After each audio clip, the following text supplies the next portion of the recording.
اجرا کننده وظیفه رئیس شهر خاروخ علیشیر میرزانباد خدابردی با صمیمیت بی اندازه ورزشگران را قبول نموده قید داشتی محض ورزش و ساحه معارف می توانند با شرکت با برابر نمایندگان سطح شهر و ولایت را در عرصه بلند معرفی نمایند. ما از شما ورزشگرانی که در مسابقه های جمهوری شرکت ورزیدید و سزاوار جایهای نمایان گشتید افتخار مردم سربلند ولایت هستید. ما امید داریم که در آینده آبروی ولایت را در جمهوری و خارج کشور معرفی نمایید. گفته شد گرچند که نمود ورزش در جمهوری و ولایت معروف نباشد هم ما از شما با زحمت‌های تلاش‌های شبانه روزی و مشق و تمرین‌های مربیان موفق گردیدید. اینچنین مینداری مقامات اجرایی محلی حاکمیت دولتی برای ورزشگران، مربیان و مسئولین ریاست کار با جوانان و ورزش شهر خاروخ بیان داشت. در فرجام برای ورزشگران که سزاوار جایهای نمایان گردیدند تحفه‌های خاطروی از جانب اجرا کننده وظیفه رئیس شهر خاروخ علیشیر میرزانباد خدابردی سپرده شدند.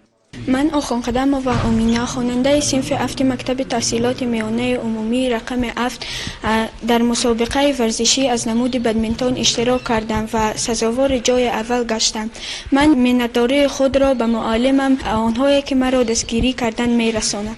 جواباً به این غمخوری‌های پیوسته دولت و حکومت و مقامات اجرایی حاکمیت دولتی شهر خاروخ، ورزشگران آمادگی خویش را بهر بلند برداشتن پرچم دولتی جمهوری تاجیکستان ابراز نمودند. من قدمال سمندر در مسابقه بدمینتون جای سوم را گرفتم.